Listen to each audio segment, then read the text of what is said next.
Tinubu's may be a one-term president. Okay, I've seen this before. Let's find out why he said so. The news in detail, please. President Bola Tinubu may end up as another one-term president in Nigeria since the return of democracy in the country in 1999. He may lose the 2027 presidential election as things appear to be turning against him. Among the factors currently working against Tinubu are his economic policies and his Northern Alliance. Tinubu's economic policies, things have fallen apart for many Nigerians since Tinubu announced the removal of the fuel subsidy on May 29, 2023, which was his inaugural day. Tinubu also decided to float the country's currency, which eventually tripled the exchange rate, causing small businesses to struggle without a stable foundation. The cost of living is at an all-time high. The president keeps expressing his confidence that things will improve amidst the country's leadership. Tinubu's Tinubu's administration announced the partial removal of the subsidy on electricity, which the opposition has condemned. And the economic woes persist until the election period, and Nigerians cannot find relief from their struggles. It could be a significant factor influencing them to vote against Tinubu in the poll. Loss of northern support. With the growing painful ideas in the north, Tinubu may not find favor with the region that produces the highest votes in Nigeria come 2027. Many leaders in the region have considered the president's economic policies unfavorable. Prof. Usman Yusuf, a member of the Northern Elders Forum, NEF, recently lamented that President Tinubu's economic policies have made many Nigerians hopeless, contrary to what he campaigned for. Yusuf stated this while reacting to Tinubu's performance in the last year in office. The NEF also criticized Tinubu's administration electricity tariff.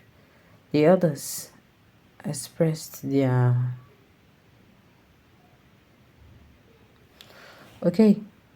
Many leaders in the region have considered the president's economic policies unfavorable. Prof. Osman Yusuf, a member of the Northern Elders Forum, NEF, recently lamented that President Tinubu's economic policies have made many Nigerians hopeless, contrary to what he campaigned for. Yusuf stated this while reacting to Tinubu's performance in the last year in office. The NEF also criticized Tinubu's administration electricity tariff. The elders expressed their disappointment about the development, describing it as disregarding Nigeria's well-being. The Sultan of Sokoto, Alhaji Mohammed Said Abubakar III, also lamented the country's deteriorating socio-economic conditions. He said, Nigeria is currently sitting on a keg of gunpowder. Abubakar III expressed his displeasure with President Tinubu's administration at the 6th Executive Committee meeting of a Northern Traditional Rulers Council at the Arewa House in Kaduna. Possible alliance of opposition. There were indications that the opposition, led by Atiku Abubakar and the People's Democratic Party (PDP), may form an alliance to defeat President Tinubu in the 2027 presidential election. Having realized that a division among them gave the president the upper hand in the 2023 election. Atiku has recently called on P2B and Rabiu Kwankwaso of the Labour Party and the New Nigeria's People's Party to join forces with him to defeat Tinubu. His recent meeting with Obi in Abuja shows the former vice president is keen on ensuring an alliance with other opposition ahead of the 2027 presidential election. Possible loss of key political allies. There are indications that President Tinubu may lose some key political allies, including the immediate past president, Muhammadu Buhari, which could affect his chances in the 2027 presidential election. Other allies President Tinubu may lose are Nasser Rufai, Yahya Bello, Kayode Fayemi, Ibukunle Amosun, and Femi Fani-Kayode. The four are former governors, while Fani-Kayode is a former minister. Well, what do we have here? What exactly do we have here?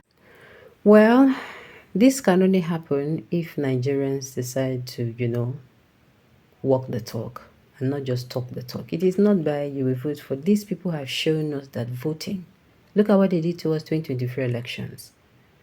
Oh well, you told people you don't come outside to vote. You understand these people are able to manipulate the figures because there is nobody outside.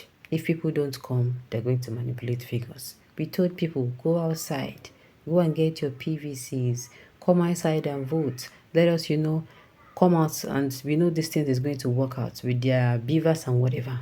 What did these people do? They frustrated our efforts. Some people were beaten, some were murdered, some were slaughtered. So it is until we as Nigerians decide to do these things, we cannot come out. Okay, like I said. Okay, like I said earlier before, they told us, okay, we told people, come out, I was among those that is hitting Pangolo, we are hitting Pangolo from street to street. You understand? Everywhere, go and get your PVC. Even people that had to put their businesses on hold, there are people who put their businesses. I know how frustrating things, to get such things done in this country, even when it is not supposed to be frustrating. Okay? Because we have refused to be digitalized. Right. People were able to, make our time go. To collect it, people, they saw hell before collecting it. And now, after even collecting, some people are not even able to collect it all. Let me now tell you, some people were not able to collect. Some people, their own, what's it called? They picked some people on and they got us and threw some people on and they got us and all of that. It got lost. And when people came out to vote, what happened? They were, a lot of things happened to them. Now we have known that these people will always find a way because they are corruption personified. If you're looking for people to call, as in if you're looking for what to do example of corruption, my darling, use Nigerian leaders. They're a perfect example of corruption. So what does this tell us? We cannot afford to keep waiting for another. We don't even need to wait. At this point, if you wait, do you know whether you're going to be able to survive it? Yes, I have to start speaking in this manner. Do you know if you're going to be able to survive it? There are people today, it has been 1 year. It has been 1 whole month. They never on light for their gas, for their kitchen. They only on light in their kitchen, their gas, once a month. Once the one we then buy for that, the small we then buy for that month finish, they go do it, they go resort to chewing bread, drinking cold tea. That is, they even see the money for tea, taking pure water, eating snacks. That's what they resort to. Or anybody they work see food they chop. This thing I'm telling you is not superstory. These are people's reality. And the thing is, it's not like these people are lazy. Am I going to start talking about businesses that have shut down? We see multinationals leaving the country.